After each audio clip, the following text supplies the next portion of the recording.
আসসালামু আলাইকুম।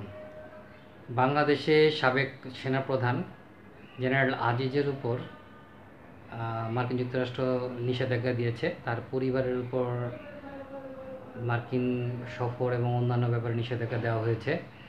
তো এই নিষেধাজ্ঞা দেওয়ার পর জেনারেল আজিজ একটা সাফাই গেলেন।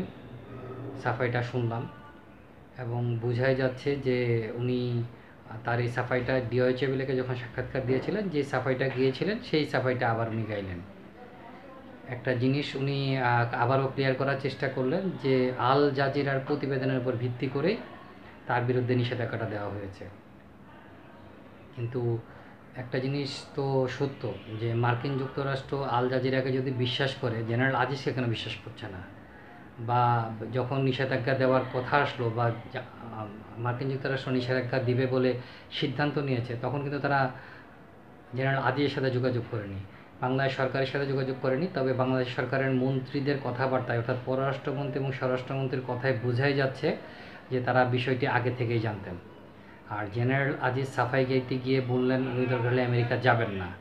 আসলে তো আমেরিকা যাওয়া না যাওয়ার কোনো ব্যাপার না, ব্যাপারটা হচ্ছে তাকে আমেরিকা যেতে দেওয়া হবে না।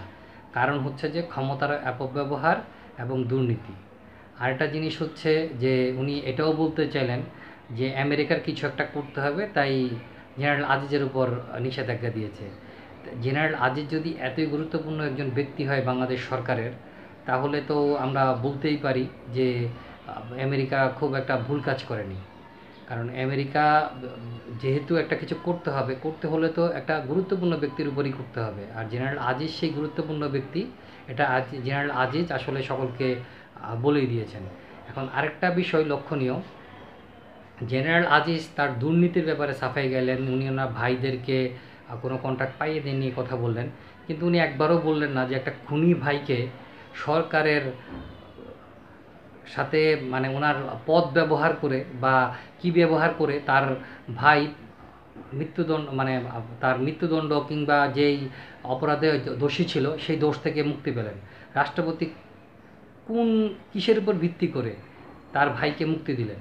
আসলে যেটা খুব সত্য কথা, জেনারেল আজিজের ফ্যামিলিটা হচ্ছে যে একটা খুনি ফ্যামিলি। কারণ তার ভাই, তিনি ছাড়া তার প্রত্যেকটা ভাইয়ের বিরুদ্ধেই খুনের মামলা বিদ্যমান। তাদের ফ্যামিলি সম্পর্কে সন্ত্রাসীর অভিযোগ অনেক পুরনো এবং বাংলাদেশে যে কয়জন শীর্ষ সন্ত্রাসী আছে তার মধ্যে তার ভাইয়েরা, অর্থাৎ একজন না একাধিক ভাই শীর্ষ সন্ত্রাসী হিসেবে পরিচিত।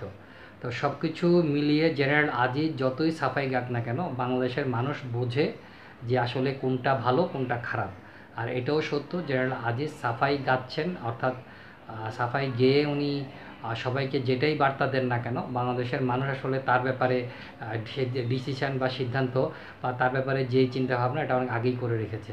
এই আমেরিকার নিষেধাজ্ঞার কারণেই হোক আর কোনো কারণেই হোক, আসলে সেটার কোনো পরিবর্তন হবে না। বরঞ্চ আমেরিকার নিষেধাজ্ঞা জেনারেল আজিজকে একটা প্রাতিষ্ঠানিকভাবে যে উনি দুর্নীতিবাজ, এটা একটা সিল দিয়ে দেওয়া হলো।